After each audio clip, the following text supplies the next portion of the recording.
Hello friends, welcome to our channel law planet. आज की इस वीडियो में मैं आपको सुप्रीम कोर्ट की डाउरी डेथ से related landmark judgment Satbir Singh and another versus state of Haryana 2021 के बारे में बताऊंगी। सबसे पहले हम इस केस का बैकग्राउंड समझ लेते हैं। 1 जुलाई 1994 को अक्यूज्ड पर्सन सतबीर सिंह की मैरिज एक लड़की से होती है। शादी के ठीक 1 साल बाद ही उसकी मृत्यु हो जाती है।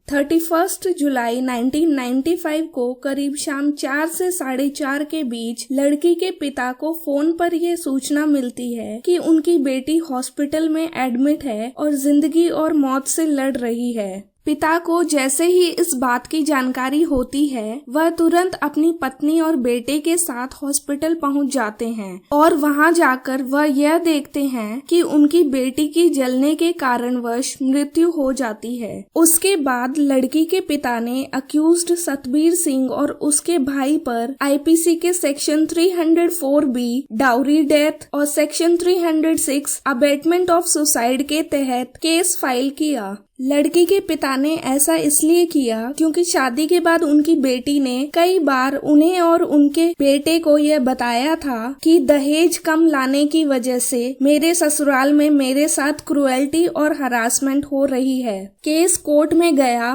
और ट्रायल कोर्ट ने 11 दिसंबर 1997 में अक्यूज्ड सतबीर सिंह और उसके भाई को आईपीसी के सेक्शन 304B और सेक्शन 306 के अंडर कन्विक्ट किया और उनको सेक्शन 304B के लिए 7 साल की रिग्रेस इम्प्रिजनमेंट दी और सेक्शन 306 के लिए 5 साल की रिग्रेस इम्प्रिजनमेंट दी। उसके बाद अक्यूज्ड पर्सन्स ने 1998 में ट्रायल कोर्ट की जजमेंट के against Punjab and Haryana high court में अपील फाइल की। Punjab and Haryana high court ने 10 साल बाद यानी 2008 में अक्यूज्ड पर्सन्स की अपील को डिसमिस किया और ट्रायल कोर्ट के जजमेंट को अपहेल्ड किया। फिर उसके बाद अक्यूज्ड पर्सन ने आर्टिकल 136 ऑफ इंडियन कॉन्स्टिट्यूशन के अकॉर्डिंग स्पेशल लीव पिटीशन के माध्यम से सुप्रीम कोर्ट को अप्रोच किया। 28 मई 2021 को सुप्रीम कोर्ट के द्वारा इस केस की जजमेंट दी जाती है, जिसमें सुप्रीम कोर्ट ने डाउरी डेथ से रिलेटेड 12 इम्पोर्टेंट गाइडलाइंस के बारे में बताया है। अब हम 1 बाय 1 करके इन गाइडलाइंस को समझते हैं। सबसे पहले ये देखते हैं कि सेक्शन 304B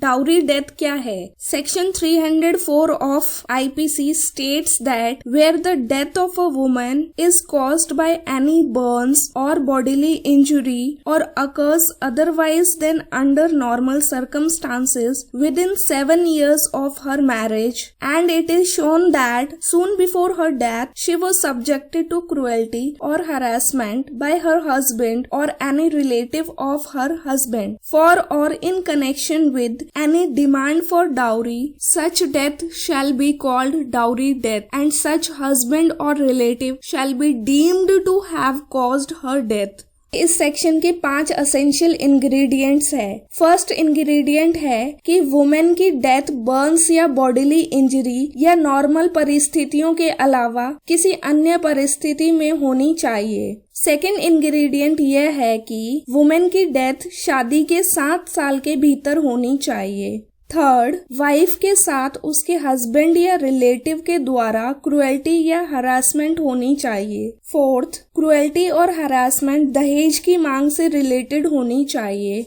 फिफ्थ, क्रुएल्टी और हरासमेंट उसकी डेथ के जस्ट पहले होनी चाहिए। अगर ये 5 इंग्रेडिएंट्स फुलफिल हो जाते हैं तो वहाँ पर section 304B of IPC applicable होगा। अब हम गाइडलाइंस को देखते हैं। फर्स्ट गाइडलाइन में सुप्रीम कोर्ट ने जो वर्ड आ रहा है इस सेक्शन में सून बिफोर हर डेथ, इसको एक्सप्लेन किया। सुप्रीम कोर्ट ने ट्रायल कोर्ट्स को गाइडलाइन दी कि सून बिफोर हर डेथ का मतलब यह नहीं है कि वुमेन की डेथ होने से जस्ट पहले। कोर्ट्स को यह ध्यान में रखना होगा कि वुमेन की डेथ और डावरी की मांग के लिए की गई क्रुएल्टी या हरासमेंट के बीच एक प्रॉपर कनेक्शन या लिंक एस्टैब्लिश होना चाहिए। दूसरी गाइडलाइन यह दी गई कि कोर्ट्स जब भी आईपीसी के सेक्शन 304B का यूज करते हैं हैं तो वह उसकी इंटरप्रिटेशन करते वक्त लेजिस्लेटिव इंटेंट को ध्यान में रखें। वह इस बात को ध्यान में रखें कि लेजिस्लेचर का इस सेक्शन को बनाने के पीछे यह उद्देश्य था कि वह दहेज की मांग और उससे द्वारा होने वाली हत्याओं जैसे सोशल इविल को खत्म कर सके।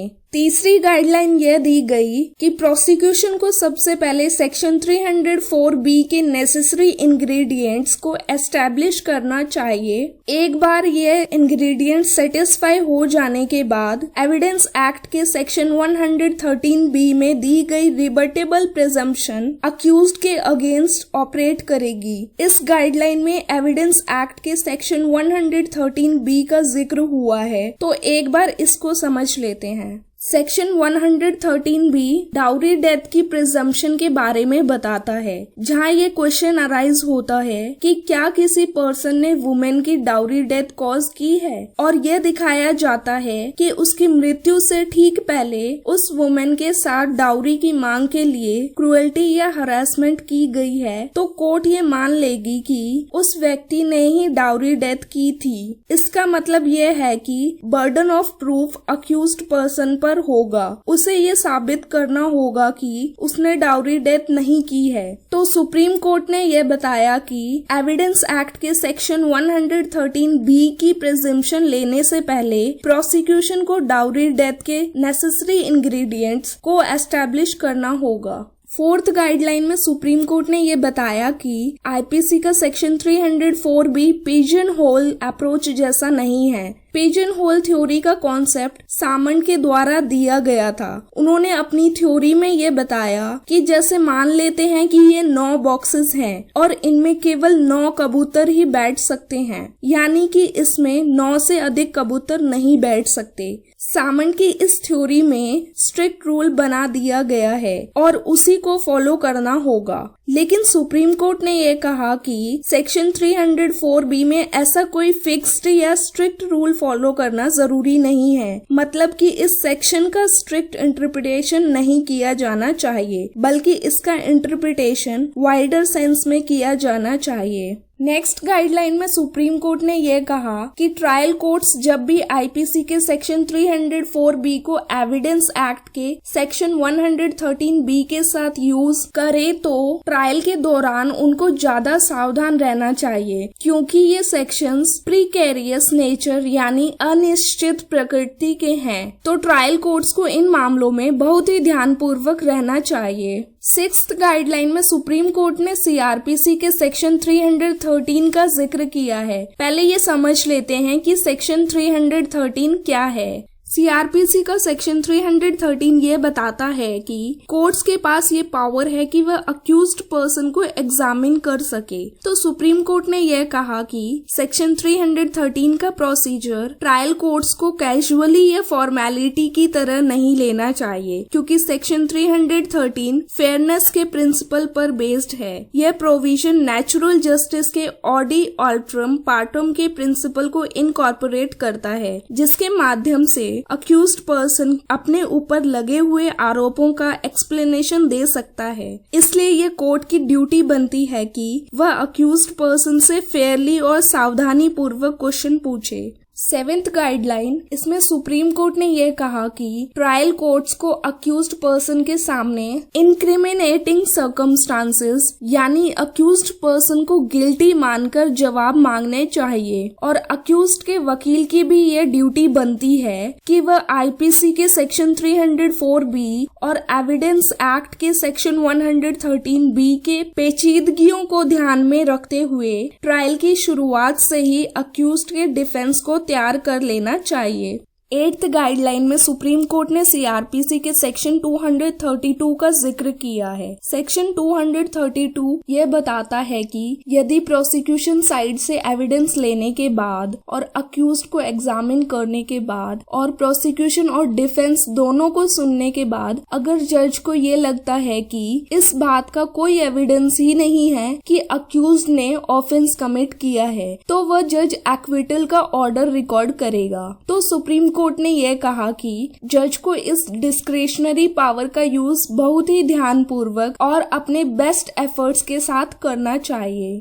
और 9th गाइडलाइन में सुप्रीम कोर्ट ने यह कहा कि अगर ट्रायल कोर्ट को लगता है कि अक्यूज्ड को एक्विटल नहीं किया जाना चाहिए तो बिना किसी देरी के डिफेंस साइड के एविडेंसेस को लिया जाना चाहिए, जो कि अक्यूज्ड पर्सन को इनवैल्यूएबल राइट प्रोवाइड करता है। 10th गाइडलाइन में सुप्रीम कोर्ट ने यह कहा कि ट्रायल कोर्ट्स को बैलेंस्ड ट्रायल करनी चाहिए, जैसे कि स्पीडी ट्रायल का राइट। इस मामले में कोर्ट्स को यह ध्यान देना चाहिए कि ऊपर बताए गए प्रोविजंस का डिले टैक्टिक के रूप में मिसयूज नहीं होना चाहिए। अगर जस्टिस समय पर नहीं होगा तो उसकी वैल्यू नहीं रहेगी, इसलिए ट्रायल कोर्ट्स को बैलेंस करके रखना होगा कि जस्टिस समय पर हो। 11th गाइडलाइन में सुप्रीम कोर्ट ने यह कहा कि ट्रायल कोर्ट गाइडलाइंस के अनुसार ही सजा सुनाएगा। आईपीसी का सेक्शन 53 अलग अलग प्रकार की पनिशमेंट का जिक्र करता है। सुप्रीम कोर्ट ने यह कहा कि ऑफेंस को ध्यान में रखते हुए ही पनिशमेंट दी जानी चाहिए। 12th एंड लास्ट गाइडलाइन में सुप्रीम कोर्ट ने यह कहा कि डाउरी डेथ के केसेस दिन ब दिन बढ़ते जा रहे हैं। ज्यादातर केसेस में हस्बैंड की पूरी फैमिली को डाउरी डेथ के केसेस में शामिल किया जाता है, जबकि ऑफेंस कमिट करने में उनका कोई एक्टिव रोल नहीं होता और कभी कभार तो हस्बैंड की मैरिड सिस्टर जो वहाँ रहती भी नहीं है उसका नाम भी केस में मेंशन कर दिया जाता है। तो ऐसे केसेस में कोर्ट्स को अपनी अप्रोच में सावधानी बरतने की जरूरत है और यह ध्यान में रखें कि परिवार के किसी बेगुनाह सदस्य को सजा ना हो। Satbir Singh versus state of Haryana 2021 में सुप्रीम कोर्ट के द्वारा डाउरी डेथ से रिलेटेड ये 12 गाइडलाइंस बहुत ही इम्पोर्टेंट है। अगर आपको इससे रिलेटेड कोई भी डाउट हो तो आप कमेंट करके पूछ सकते हैं। इस वीडियो को ज्यादा से ज्यादा लोगों के पास शेयर कीजिए ताकि कानून की जानकारी देने में हम अपनी भूमिका निभा सकें और नई वीडियोस की नोटिफिकेशन के लिए इस चैनल को सब्सक्राइब करके बेल आइकन जरूर प्रेस कर लें। Thank you.